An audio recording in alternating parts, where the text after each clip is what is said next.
جو کہ ہمارے صوبائی سیاست میں ریلیونٹ ہے. ایک ہے پی ٹی آئی اور ایک ہے اے این پی.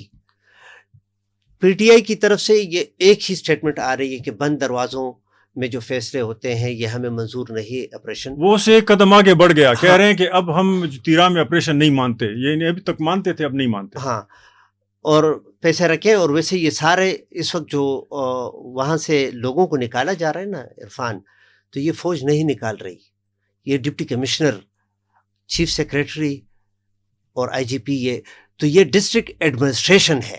فوج میرے خیال میں ادھر بیٹھی ہے اسلام آباد, اور اس میں یہاں ہے ہی نہیں کوئی فوج. میں صرف یہ کہہ رہا ہوں, نہیں, میں یہ کہتا ہوں کہ ہماری حکومت ہی لوگوں کو نکال رہی ہے اور پھر ہماری حکومت کہتی ہے کہ ہمیں یہ نہ منظور ہے. لیکن میں ایک چیز نہیں سمجھتا ابھی بھی, لٹرلی میں سمجھتا نہیں ہوں. میں آپ کو اس کے لیے نہیں کہہ رہا ہوں, میں یقین کروں میرے ذہن میں نہیں آ رہی یہ بات, مجھے سمجھا دیں. یہ کتنا مشکل ہے آج کل کے سائنس اور ٹیکنالوجی کے دور میں کہ لوگوں کو کم از کم 5-10 دن پہلے موسم کا پتہ ہو, یا 20 دن پہلے, یا 1 مہینہ پہلے. کتنا مشکل ہے. دیکھو ویسٹ میں تو لوگ گھر سے باہر جاتے ہیں تو موسم کا ان کو پہلے پتہ ہوتا ہے کہ کیا, تو چھتریاں لے کے, کبھی کبھی ہم جب پڑھتے تھے وہاں تو ہمیں پتہ نہیں تھا, دھوپ ہوتی تھی لیکن لوگوں کے پاس چھتریاں ہوتی تھی. ہمیں بعد میں پتہ چلا دوپہر ہم بھیگے ہوتے تھے وہ چھتریاں. صرف ایک دن کی بھی بات نہیں, ایک ہفتے آپ پوچھ لیں, وہ پہلے فلاں دن کو جو ہے نا ابر الگ. بلکہ دیکھیں مجھے سمجھ نہیں آتی کہ یہ پولیٹیشنز, یہ مشینری جان بوجھ کر لوگوں پہ ڈرامہ امپوز کر رہی ہے جس طرح کہ ہمیں دنیا کے اور کونوں میں لگ رہا ہے, اور اس کا ریزلٹ کیا ہے کہ ہمیں نمب کیا جاتا ہے. ایک ہی اسکرین پہ ہم تیرا کے وہ بھی دیکھتے ہیں اور اسی اسکرین پہ سپورٹس گیم بھی دیکھتے ہیں, ٹھیک ہے نا. آپ کا ایڈریلین رش بڑھ جاتا ہے جب آپ تیرا یا غزہ کا ایڈ دیکھیں. مطلب وہاں کتنا ظلم ہو رہا ہے نا, اسی اسکرین پہ ایڈ آ جاتا ہے. اور آپ کو یقین نہیں آئے گا, میں ایک پوڈ کاسٹ آپ سے شیئر کر رہا ہوں, دا ٹی, اس پہ ایک فلسطینین ٹراما ورکر آئی ہے, اس نے عجیب انکشافات کیے ہیں. بلکہ اس پوڈ کاسٹ کو دیکھنے کی ضرورت ہے آپ سب دوستوں کو. اس میں کہہ رہی ہے کہ یہ جو ایڈورٹیزمنٹس بھی دے رہے ہیں اس کے پیچھے بھی وہی گروپس ہیں جو اسرائیل کے ساتھ ہمدردی رکھتے ہیں. تو اس کا کہنا تھا کہ یہ اس کا مطلب یہ ہے کہ آپ کا ایڈرینلین رش بڑھ جائے جب آپ, لیکن دوسرے موقع پہ آپ کو انٹرٹینمنٹ تو آپ کا ایڈرینلین پسٹن کی طرح موو کرتا ہے اور آپ نمب ہو جاتے ہیں. یہ پھر آپ کو لیے روٹین لگتا ہے کہ اس میں ہم کیا کر سکتے ہیں, ہم تو کچھ نہیں کر سکتے, سن جاتے. ہاں, تو اس نے یہ بات کہی, بڑی انٹرسٹنگ بات کہی. اس نے مجھ سے بہت اچھے طریقے سے ایکسپلین کیا کہ اس سے ایکٹیویزم ختم ہو جاتی ہے اور ڈیجیٹل وارئر پیدا ہو جاتے ہیں. اور یہ ڈیجیٹل وارئر اس پولیٹیکل اکانومی کا حصہ ہے جس کی بنیاد پر الگوریدم چلتا ہے. اور وہ الگوریدم وہی پیسے ہیں کہ جو غزہ میں فلسطینیوں کے خلاف بھیجے جاتے ہیں, اور اس سے پوری نتنیاہو کی حکومت سٹیبلائز کی جاتی ہے. عرفان, بالکل حکومت کے پاس, ریاستوں کے پاس یہ ٹیکنالوجی موجود ہے کہ وہ ایون 1 مہینے تک کہ ویدر پیٹرن جو ہے اس کو اسٹڈی کر سکتے ہیں اور اس کے بارے میں ایک پکچر وہ ڈرا کر سکتے ہیں. امریکہ نے ایون 1990 میں عراق پر جب وار کیا تھا تو حملہ کیا تھا, تو وہ بھی ویدر کو سلیکٹ کرتے ہوئے. افغانستان پر بھی, اور کوئی بھی فوجی مہم جو ہے, نہیں اسپرنگ اوفینسو جس کا نام ہے, تو ان دنوں تو یہ ٹیکنالوجی نہیں تھی, تو 1980s سے یہ کہتے تھے کہ اسپرنگ میں یہ اس طرح ہو جاتا ہے, اس طرح. لیکن اب موسم میں ان لوگوں کو زبردستی نکالنے کے پیچھے انٹینشنز ہیں. میں وہی آپ کو کہہ رہا ہوں نا کہ دیکھیں, ایک ڈاکومنٹری BBC پر چلی تھی اور یہ فلسطین ہی پر تھی, لیکن اس موجودہ کرائسس سے پہلے دور کی بات. تو اس میں ایک اسرائیلی کو انٹرویو کیا جاتا ہے جو فوج میں تھا اور جس نے فوج سے premature retirement as a protest لے لی تھی کہ ہم فلسطینیوں کے ساتھ زیادتی کر رہے ہیں. تو اس نے کہا کہ دیکھیں, ہم نے فلسطین میں یعنی غزہ اور ویسٹ بینک, اس میں جگہ جگہ پر ہم نے چیک پوائنٹس بنائے ہیں, اور یہ چیک پوائنٹس جو ہے فلسطینی جب آتے ہیں تو ان چیک پوائنٹس پر ہم ان کو روکتے ہیں, اس سے پوچھ گچھ کرتے ہیں. پھر کہتے ہیں کہ اس کے پیچھے سوچ کیا ہے. سوچ یہ ہے کہ ان فلسطینیوں کو سائیکولوجیکلی بریک کرتے, جس کے لیے آپ نے نم کا لفظ استعمال کیا, ٹھیک ہے نا, اور ان کو ڈی مورلائز کرتے. اب دیکھیں آپ پہلے لوگوں کو ہیومیلیٹ کرتے ہیں, جب ہیومیلیشن ان کی سنک ہو جاتی ہے نا, بڑھ جاتی ہے, تو وہ ڈی مورلائز بھی ہو جاتے ہیں, اور پھر ان کو یہ احساس ہو جاتا ہے کہ ان کے خلاف لڑنا جو ہے یہ ہمارے پاس کا کام نہیں ہے. ہاں یہ میں کہہ رہا تھا. ہاں تو طرح سے ان لوگوں کو بہت بہترین طریقے سے بھی نکالا جا سکتا تھا کہ بسیں لے جا کر ان کو بسوں میں بٹھا کے باعزت طریقے سے ان کو یہ یہاں پر, لیکن یہ ہے کہ ان کے ول کو توڑنا بھی تو ہے, اور ان کو ہیومیلیٹ کرنا, ڈی مورلائز کرنا بھی تو ہے, کیونکہ یہ لوگ جب واپس, ایک تو یہ ہے کہ یہ واپس جانا نہیں چاہیں گے, اور یہ اگر واپس جائیں بھی نا تو یہ ایک وہ ٹراما سے گزر کے ڈیفیٹڈ پیپل کی حیثیت سے اپنے علاقوں میں جائیں گے, تو ان کے وہ علاقے ویسے بھی چینج ہوئے ہوں گے, تو جن علاقوں کے ساتھ ان کی ایسوسیشن تھی ایموشنل اور وہ سب کچھ, اب وہ نشانیاں بھی ختم ہوئی ہوں گی, کیونکہ نئے کنسٹرکشنز, نئے روڈ بنے ہوئے ہوں گے, نئے باڑ لگے ہوں گے, اس کو ہم کیپٹلزم کہتے ہیں. Exactly. Displacement and dispossession is the first step in order to start capitalist infrastructure. اس لیے میں کہتا ہوں کہ عرفان, مجھے یہ ریاست نامی چیز جو ہے نا, میں کسی ایک ملک کا نام نہیں لیتا, لیکن ریاست بذات خود جو ہے یہ ایک اینٹی ہیومن فینومینا ہے. اسی طرح ہاں, ریاست نامی چیز, میں یہ نہیں کہتا کہ یہ ملک وہ ملک نہیں, جب سے یہ نیشن سٹیٹس بنے ہیں ٹریٹی آف ویسٹفیلیا کے بعد, تو اس میں یہی ہوا ہے کہ ایک ایسی اینٹی وجود میں لائی گئی کہ جس کے کوئی ہیومن ایموشنز نہیں ہیں, جس کی کوئی ہیومن فیلنگز نہیں ہے, اور ان اینٹیز کو, ریاست کو اگر کوئی چیز پسند ہے تو وہ زمین اور زمین کے اندر جو وسائل ہیں, وہ وسائل, یہ دو چیزیں بہت زیادہ قیمتی ہیں, اس لیے ان کو بچانا ہوتا ہے. آپ دیکھیں نا, کبھی ممالک یہ نہیں کہتے کہ ہم نے اپنے لوگوں کو بچانا ہے, نہیں, ہم نے اپنی زمین کو, ہم نے اپنی زمین کے لیے قربانی دے دی. لوگوں کو بھی کہتے ہیں کہ اپنی زمین کے لیے قربانی, پھر کہتے ہیں کہ یہ ماں دھرتی ہے. بھائی اگر اولاد ہی نہیں ہے تو پھر ماں کی کیا حیثیت, ٹھیک ہے نا. کبھی آپ یہ سلوگن دیکھیں گے کہ اپنے لوگوں کے لیے قربانی دے دیں. آپ تو اس جو ہے نا فیوڈل پیٹریارکل سٹرکچر میں چلے گئے, لیکن آج کا جو کیپٹلسٹ سٹرکچر ہے اس میں زمین کی کیا حیثیت ہے وہ ایک ڈفرینٹ سٹوری ہے. اور اس لیے میں آخری حصے میں جاؤں گا. آپ نے اچھا کیا کہ اس طرف آپ اس آرگومنٹ کو لے آئے کہ دیکھیں اسٹیٹ جو ہے نا وہ دو بنیادوں پہ بہت زیادہ پاورفل ہوتی ہے, اور یہ میں نے اور آپ نے یہ پاور ریاست کو دیا ہے. وہ یہ ہے کہ ایک تو اسٹیٹ آنٹولوجیکل سیلف جسٹیفیکیشن رکھتی ہے. مثال, اسٹیٹ جس دن سے بن گیا اس دن سے اس کی جسٹیفیکیشن یہ ہوتی ہے کہ مونوپلی آف وائلنس, بالکل ٹھیک ہے نا, اور یہ کہ اسٹیٹ ہمیشہ ٹھیک ہے. مثال, آج بھی جب ایمان مزاری کو جس طریقے سے ہیومیلیٹ کر کے پکڑا جاتا ہے اور جس طرح ذلیل کیا جاتا ہے وہ ڈفرینٹ نہیں ہے جو تیرا میں لوگوں کے ساتھ ہو رہا ہے. مہران کو, علی وزیر کو, حاجی سمت کو, اور بختیار ادریس خٹک صاحب جو ہیومن رائٹ ایکٹیوسٹ تھے, اور اس کو 14 سال دیکھو ہیومیلیٹ کرنا.